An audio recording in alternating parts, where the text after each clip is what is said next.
And so, this series on the prophets of Israel. And today, we come to Jeremiah. Jeremiah, who lived in the 7th century before Christ, around 650 to 570 BC. It's a long time ago. We have the next slide. And he experienced this call as a young man. He encountered God and God's influence and call on his life, and he was pretty uncomfortable with that. He was, down the years, often an unwilling prophet. But again and again, he came back to this experience of call. The next slide.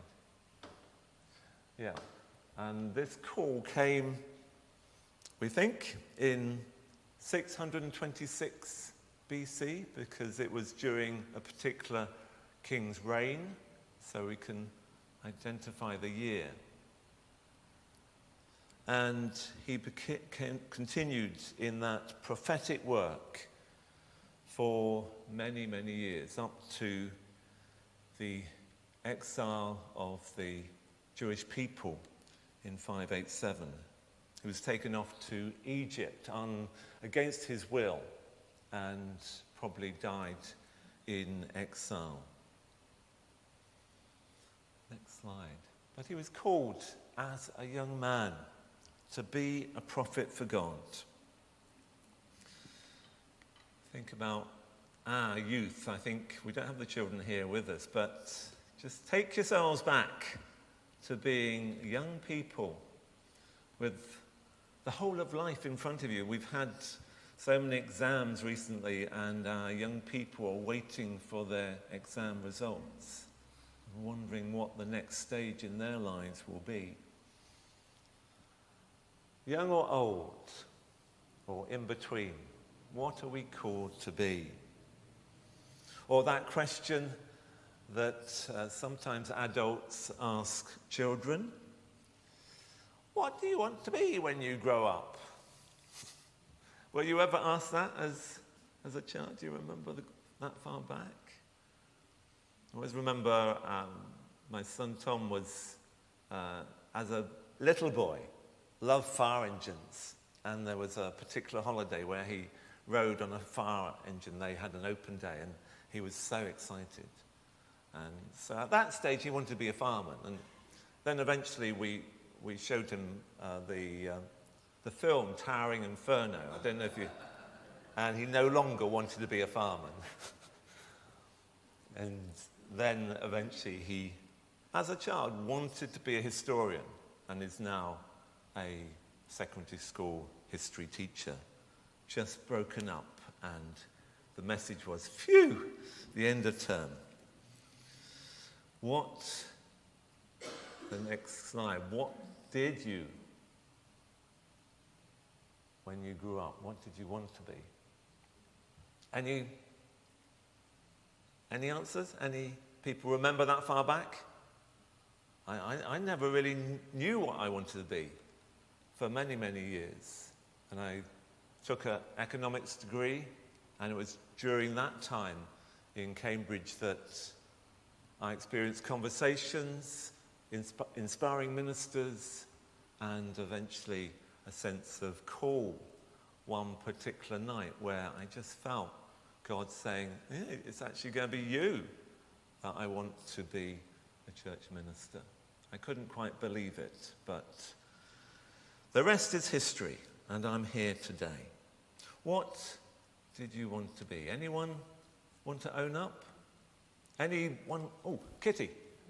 A nurse. And what did you become? A teacher. I was told on Friday, right, on Monday, make up your mind, is it a nurse or teacher? Yeah. Elizabeth wanted to be a nurse for about 2 weeks, and then no, wasn't for her. Anyone else? Anyone wanted to be an athlete, a great Olympian? No, you didn't have those ambitions? I can relate to our grandson. When he was 6, he was asked what he wanted to be. And everyone else was thinking of footballers from Manchester United, etc. He said, I want to play in goal for Didcot Town, his local team. I wanted to play in goal for Didcot Town. That's the height of ambition. He fulfilled that yesterday. Oh, good for him. Good for him. Yeah. Simon, I know you. Did you want to be a butcher? I did want to be a butcher, but I ended up being a nurse. A butcher then turned to a nurse.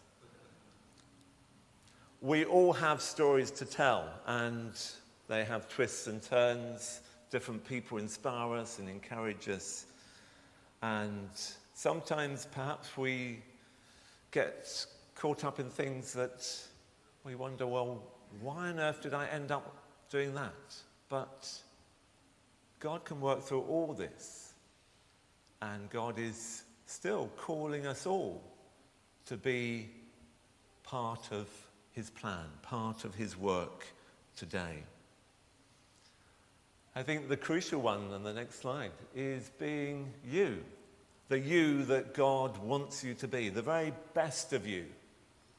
Not the you that is not our best and we let ourselves down, but being you. And the next slide is about keep being you.